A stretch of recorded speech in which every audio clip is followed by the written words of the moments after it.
not sure that this is ever going to make it to the outside world, to be honest, but I am practicing getting comfortable in front of the camera. You've decided that you want to get in front of the camera and you think, yeah, this is going to be great for my business, or I'm going to build a YouTube channel or something like that. Whatever it is that has gotten you to this point, you maybe filmed yourself and you looked at it and went, holy crap, is that me? Did I do that?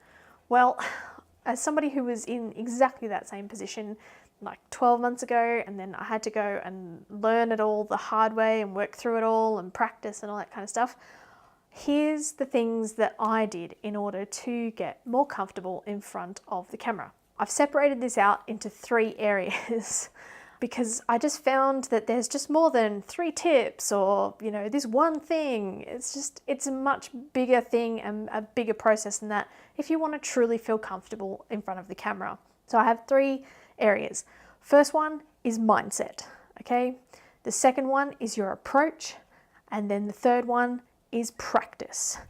Yep, you got it. You actually have to practice in order to get better. So the first area is mindset. Now, the key thing that really got me over a lot of my anxiety and camera shyness was the idea that it's not about you, okay? Just repeat that to yourself. Pause the video for a minute and say to yourself, it's not about me, okay? You need to be thinking about the person that you're talking to. What are you helping them with?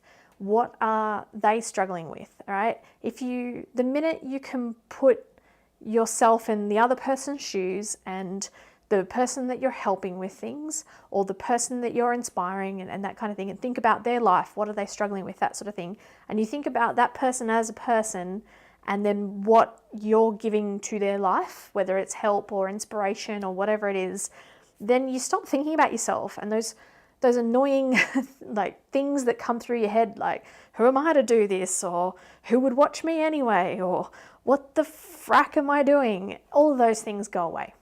At least they start to in a big way, and at least, if nothing else, the anxiety level decreases.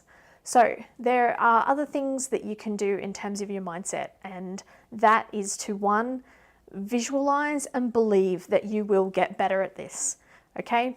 When I first started, I was terrible. Not only that, I mean, the first time I got up to even speak in front of a group of people, I was stammering and stuttering, and that was 20 odd years ago. And then from there, when I got in front of the camera, when I first did it a few years ago, then yeah, it wasn't that much better, but a little bit better. Do you know what I mean? And then in the last 12 months, I constantly worked on this and constantly practiced it because I wanted to do video stuff. I love creating and I love video production and photography, of course, which is my background. So those are a couple of the things. Also, lower your expectations. If you're comparing yourself to somebody else who's been doing this for 5 years and their YouTube channel has millions of views and they have lots of experience, of course you're going to feel less than. I challenge you to find your favorite YouTuber and then put in an old year next to their name when you search for them, and search for, 2007 or 2013 or something, and just see what they were like in the beginning. Because I'll bet you that they weren't that great. If you go and look at some of Gary Vaynerchuk's early videos from when he was first doing his Q&A call-in show, Ask Gary V, you will see that the lighting's not that great. There's a lot more stuff done on the fly, but they still put it up and put it out there because the content was good. And I think it helps you to get perspective, okay? The other thing that you need to do is be kind to yourself. And if you're having these weird thoughts, write them down and challenge them. So that's mindset. Now we get into your approach. Okay, so as I said before, you need to visualize the person that you're helping. Okay, that really helps. Other things that you can do, and the biggest thing you can do, is pretend that this camera is a person. Talk to it like it's a person. Stick a person's picture on it. That was some advice I think I saw from Amy Schmittauer. God, I hope I got her name right. And or as one of my other fun tricks is to put somebody else on the other side of the camera, so you're talking to someone. Remember, pretend it's a person. The third part is practice. Part of this is pulling out your smartphone because it's easy to carry and it produces pretty good video if it's the latest smartphone. Pull that out and practice with it a lot. Just talk to it. You don't have any intention of uploading it anywhere, but just get practice talking to a camera. Okay, here I am. Vloggers, how do you do this stuff? Not sure that this is ever going to make it to the outside world, to be honest. Whew, look at that mess. You know, a proper vlogger would clean all this stuff off first and have it all prepared so that you wouldn't know how messy she is. But you know what? I do projects. I'm not great on the cleaning. Fun. Blah. Something else that I found really helped me was starting a podcast. Now, I'm not talking like a big major podcast with, all the bells and whistles. I'm talking about using an app called Anchor, anchor.fm.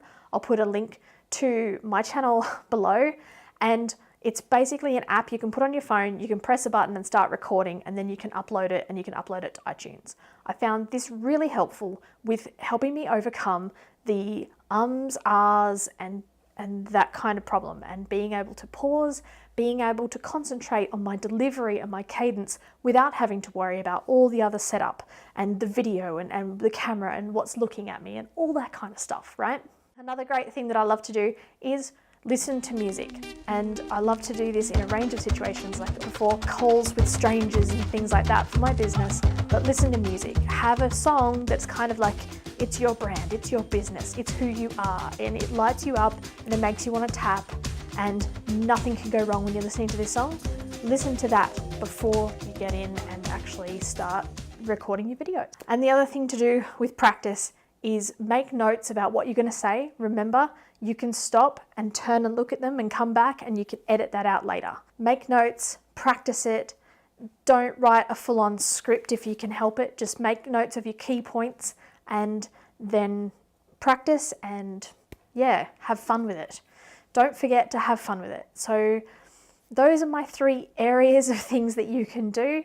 First one is mindset. Know that you can do this and visualize yourself doing this. Forget that it's about you. Practice and change your approach. Just think about the way you're doing it and pretend that this is not a camera. It's not a piece of plastic staring at you, but it is a person. And thank you, Amy Schmidow, for pointing that out to me as well.